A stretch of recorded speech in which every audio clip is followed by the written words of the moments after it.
Enter through the narrow gate, because the gate is wide and the way is spacious that leads to destruction, and there are many who enter through it. How narrow is the gate and difficult the way that leads to life, and there are few who find it. Amen. Please be seated. So Matthew records these words from Jesus in an account that we know as the Sermon on the Mount. It's 3 chapters. Some people, it take like 10 to 12 minutes to get through, so nice, quick, short sermon.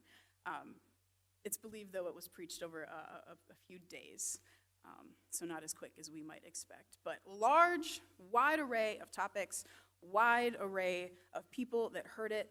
And just before Matthew records Jesus' teaching here, the Sermon on the Mount, which this passage is found in, he gives us a bit of context. He shares what were the events going on leading up to Jesus sharing. So I want to read just the end of Matthew here for you to give you some context of what's happening before Jesus starts sharing the Sermon on the Mount.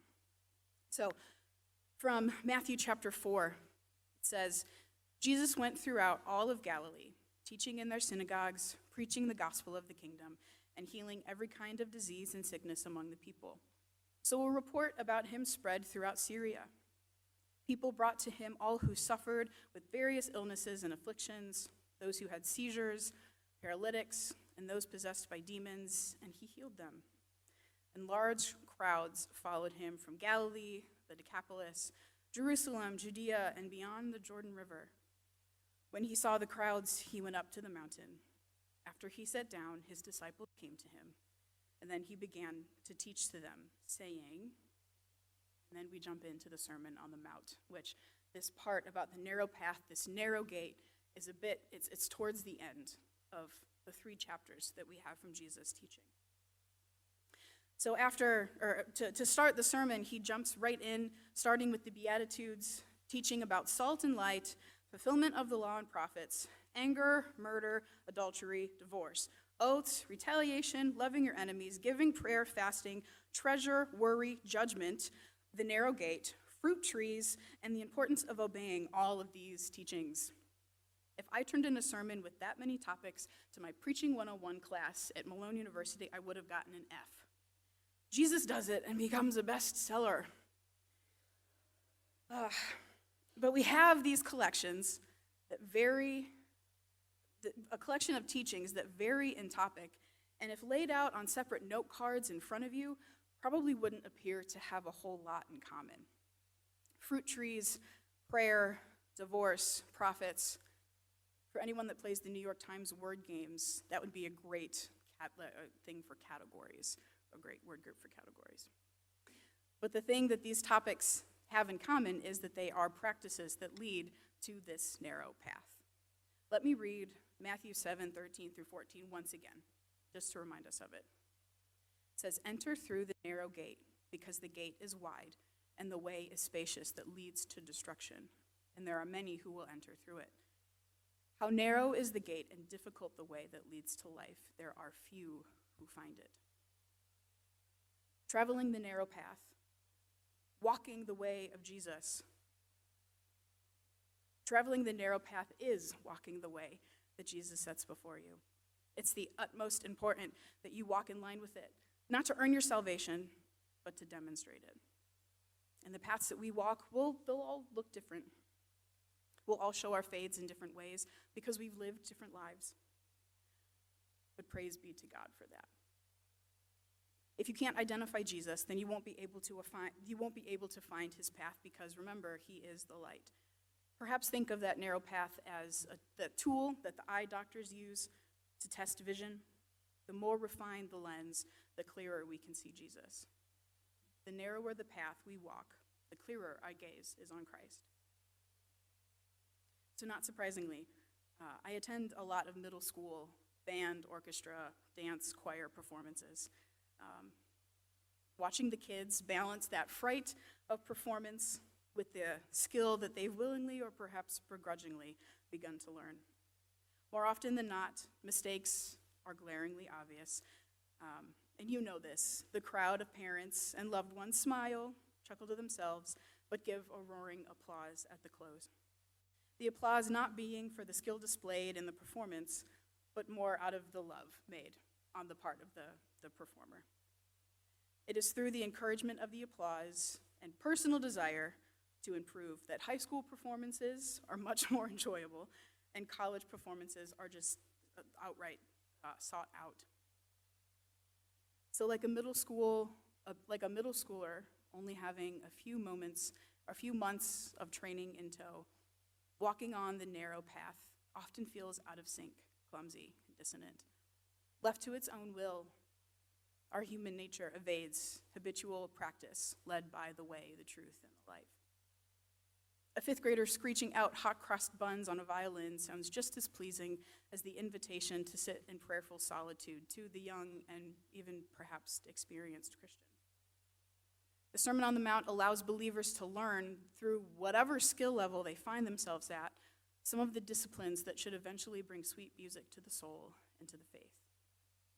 To a point, comprehending and applying Jesus' teaching might feel like learning and practicing the craft of an instrument, from basic understanding and cringy execution to deeper exploration and grace-filled engagement. So when a band or an orchestra with like-minded musicians, every note is important. Every loud crash of the cymbal or small sound from the viola, it all makes the symphony of which the composer intended. So likewise, when we hear some of Christ's most important teachings of the Sermon on the Mount, or if we read the smallest actions with his disciples, all of it points to that narrow path. Tish Harrison Warren says, "We look at faith in small moments, spiritual formation in its molecular form, not because this is all that matters, but because the only life any of us live is in the daily, pedestrian humanity. It is the working out of daily life where we can often find the sweetest and most intimate whispers of the Spirit.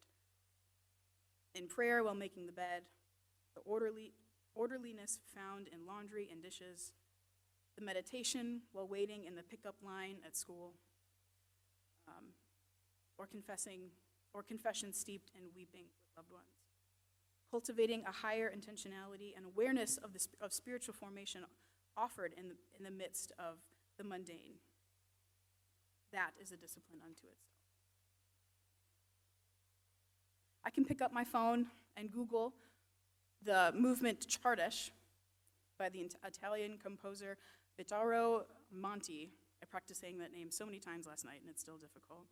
And listen to the brilliant musicians perform that masterpiece in mere seconds. It's easy, it's quick, and it takes little effort on my part.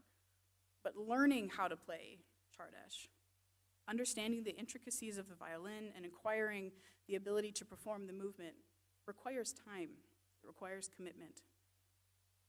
I've been practicing that piece for over a decade and still to this day fumble over the technique and have forgetful fingers. But it has been through the mistakes that I've fallen more in love with that song. Through the mistakes, my ear has become accustomed to hearing that music with my muscle memory errors. Since I'm only playing in my own presence, I let my fingers rewrite the measures that are too complex and my bow slow the lines that are to be played with more skill than I have. And in the 13 years that I've delighted in this song, I've become accustomed to hearing my own unintentional arrangement. So it's a delightful surprise when my fingers hit the neck of the violin in the right order, and I get to hear my bow stroke over the string, singing the song as it was beautifully intended. Those are the moments that encourage me to fall into a deeper love with that music. Those are the moments when the curtain is torn. Regardless of the topic within the Sermon on the Mount, I believe that we all grow accustomed to our muscle memory errors, spiritual habits that we formed, perhaps unintentionally, as they were not intended. Would we need reminded to keep the Sabbath if we were still in Eden? No, probably not. It would simply be in our unadulterated rhythm of hallowing the name of the Lord, but we are not in Eden, and in fact do need reminding of both keeping the way of the narrow path on our mind and the need to reshape our bad habits. Only by the work and moving of the Spirit do we play the music correctly and get a glimpse of what the narrow path should be. In the spiritual habits that invite us to share, I have been with the Lord, do we become more awestruck and enamored with Emmanuel? Taking the Sermon on the Mount and walking the narrow path should point us towards glimpses of on earth as it is in heaven. Are you walking that path? Do you even know what that path is?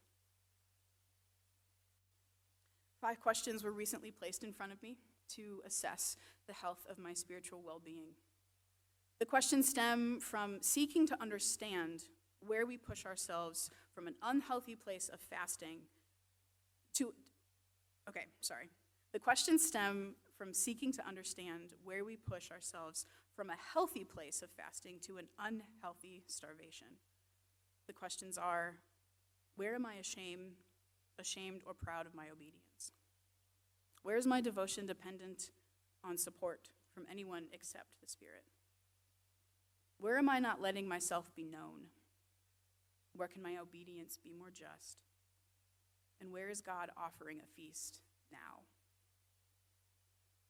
Tim Keller gave an interview with Mike Cosper from Christianity Today in their series called The Rise and Fall of Mars Hill, where he introduced the listeners to the concept of mortification, which is a putting to death, and a vivification, which is a bringing to life, both within the gift of sanctification. I was fascinated, but soon after felt challenged to reflect within my spirit the ways that I'd personally put to death the realities that the Spirit wants to vivify. Parts of the narrow path that I was actively avoiding out of fear, shame, pride. Realities that I decided to avoid and even kill because I only saw lifeless dust. Straying from the narrow path isn't the only way that we walk the path of sin. It's also avoiding the paths that the Spirit has asked us to take. As I took time to reflect on those questions, Keller's words, Warren's insight to the mundane, I found that several times my answers came back to the need and desire for a deeper, consistent intimacy with the Lord, something I must admit I'm not good at. Just last week, I read a book called Single Just Because. And while I don't feel comfortable talking about singleness from the platform, we need to talk about it more, church. There are single, widowed, divorced, and lonely people in our midst that we do not care for well. But that's a soapbox for another time. In her book, Bridget shares her experience climbing the Great Wall of China with a group of friends. Everyone took their own pace, so Bridget found herself climbing the last stretch alone. In her aloneness, she lamented by praying, if I had someone on this trip that was primarily concerned for me, I wouldn't be climbing alone right now. God, why won't you answer this desperate prayer for a partner? Nearing the top of the path, she heard God say, and what if I never do, Bridget? What if this is the one thing I never answer? She writes, I thought for a moment and began to cry. Not because I just heard God tell me that I was single for life, but because I realized that when faced with this particular hypothetical, nothing actually changed. Nothing, I told God. I wasn't going anywhere. I wasn't abandoning him for the one thing he hasn't done for me. He's too good. He's predictably good. The narrow path isn't our way of life because we get rewards and a crown at the end. It's our way of life because it's the only one that is a path that is predictably good. A good that is arduous and wearisome. It is joyful and painful and peaceful. A path that we get to walk together, not to earn salvation, but to demonstrate it. Rich Velotis recently put out a book called The Narrow Path, which I've spent the last few weeks reading. So I want to end by reading like 2 pages from it, but it's just too rich not to share. If you're looking for a new book to read, I highly suggest it. So this is Rich's words. He said, I've come to love the world of Harry Potter. For those of you that don't share the same sentiment, please don't close the book. One of my favorite scenes is from Harry Potter and the Goblet of Fire. A wizard named Mr. Weasley borrows a tent from a friend while attending a larger-than-life sporting event. From the outside, it looks like a regular backyard tent that could fit 2 or 3 people. But Perkins, the fellow wizard, has charmed the tent, making it drastically bigger inside. When Harry walks with Mr. Weasley's children through the narrow entryway, they find themselves in a 3-room flat with bunk beds, a kitchen, a bathroom. It's far more spacious than anyone expected. When I think about the teachings of Jesus, especially those in the Sermon on the Mount, this charmed tent comes to mind. The path of Jesus is most certainly narrow, as we will come to see. But it has been charmed, so to speak, with the ever-expanding life of God. At first, Jesus' words seem constraining. They seem restrictive. But like Mr. Weasley's tent, hidden within them is unimaginable power. As we enter, we discover a spaciousness for the soul that is difficult to experience from the outside. Yes, the path is narrow, but as we walk it, we find ourselves living the kind of life we yearn for, one filled with love, with joy, and peace. To be narrow is not something we aspire to. It's a characteristic to avoid, but not so with Jesus. The narrow path, the narrow way of Jesus gets to the core of what it means to be human, what it means to love well. It focuses our energy on what truly leads to the good life, a spacious kind of existence that makes room for God and for others. Admittedly, the narrow path is rarely taken because it demands much of us. As the renowned German theologian Dietrich Bonhoeffer said, "When Christ calls a man, he bids him come and die." But you and I also understand something intuitively. Things that matter most never come easy. The greater the demand, the greater the payoff. The greater the challenge, the more profound the joy is when it is met. The higher the mountain, the deeper the satisfaction when it is submitted. The more we die to ourselves and yield to Jesus, the more we come alive.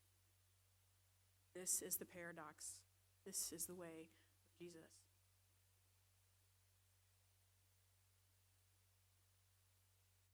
Let me challenge you this week to steep yourself in the Sermon on the Mount. Study the narrow path. I can't tell you what this path looks like for you. We can make general templates. We can read scripture and know that there's certain expectations for Christians, but we've each been called to a different way of living, to a different narrow path. Let the Spirit show you how you've been uniquely called to walk that road. Ask the Lord, where have I strayed? What expectations do you have of this life that God might say, and what if I choose not to answer that? Is that a deal breaker? Or will you continue to walk the path and seek his face? But be reminded of the good news. You're not called to walk this path alone. So perhaps this week, take the first step and reach out to someone. Be the church. Walk that narrow path.